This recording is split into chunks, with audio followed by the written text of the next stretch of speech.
اور مولا رسول خدا سے کہیں کہ اپنے نواسے مولا حسین علیہ السلام کے پاک خون پاک شہادت کے صدقے میں ہمیں ظالموں سے نجات دلائے اور ہمیں سال کے اندر اندر ان ظالموں کا انجام دکھائے جو ہم پر ظلم کر رہے ہیں۔ جو اہل سعادات ہیں وہ بخوبی جانتے ہیں کہ 10 محرم کو ہمارے یہاں ایک عمل عاشور ہوتا ہے، 2 رکعت نماز مثل فجر پڑھنی ہے اور اس کے بعد زیارت عاشورہ پڑھنی ہے۔ ہر اس شخص کو جو میرا یہ ولاگ دیکھ رہا ہے اہل سعادات، اگر آپ کو عربی میں زیارت عاشورہ نہیں آتی تو آپ گوگل پہ اردو ترجمہ زیارت عاشورہ لکھیں اور اس زیارت عاشورہ کو قبلہ رخ ہو کے پڑھیں، اور آپ کے ساتھ جو بھی مسائل ہیں اور اگر آپ پہ کوئی ناجائز ظلم کر رہا ہے اس ظالم کے خلاف اس سے بدلہ لینے کے لیے، اس سے نجات کے لیے، اس کا انجام دیکھنے کے لیے آپ لازمی زیارت عاشورہ پڑھیے اور رو رو کے مولا حسین سے دعا کیجیے۔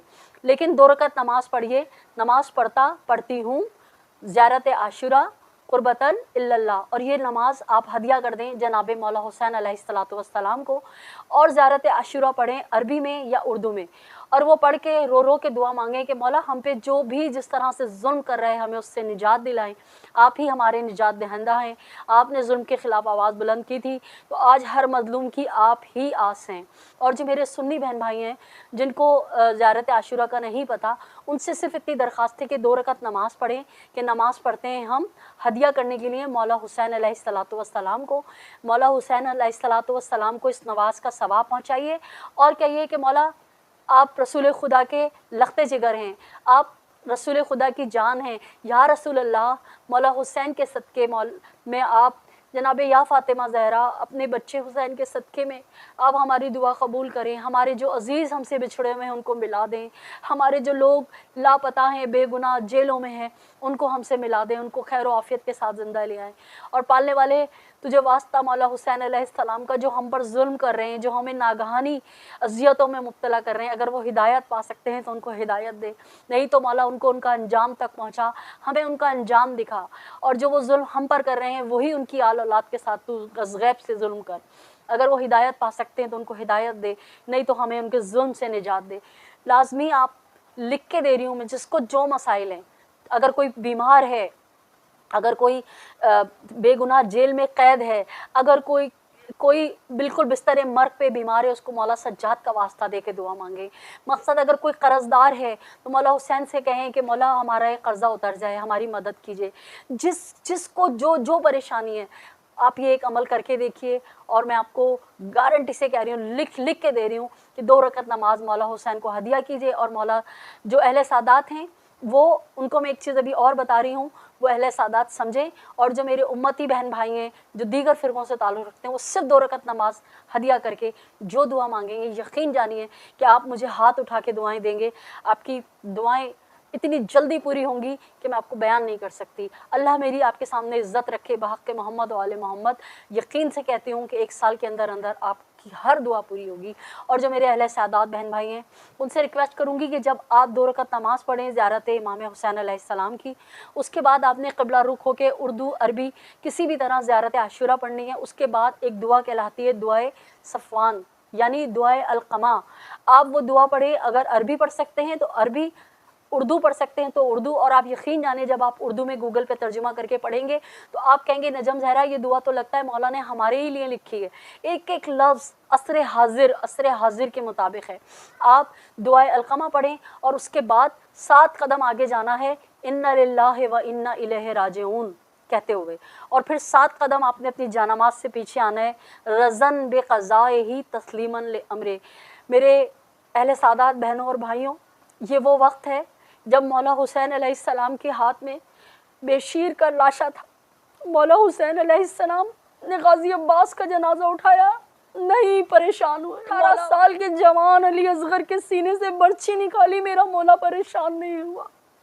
میرے مولا نے حبیب ابن مظاہر کا جنازہ اٹھایا، میرے مولا نے 71 جنازے اٹھائے، میرا مولا کہیں پریشان نہیں ہوا۔ لیکن جب مولا شہزادہ علی اصغر باب الحوائز کا جنازہ اٹھایا نا میرے مولا نے، تو میرے مولا کے ہاتھ میں جو خون تھا معصوم کا، تو میرے مولا آسمان پہ پھینکنا چاہتے تھے۔ آسمان سے صدا آئی کہ حسین اگر ایک قطرہ بھی خون کا آسمان پر آیا تو تا قیامت بارش نہیں برسے گی۔ اور پھر جب مولا حسین نے بے بسی کے عالم میں زمین پہ وہ خون بے شیر پھینکنا چاہا تو زمین سے آواز آئی کہ اس بے گناہ کا ایک خون کا قطرہ اگر زمین پہ پڑا حسین تو زمین بنجر ہو جائے گی، کبھی غلہ نہیں اگلے گی۔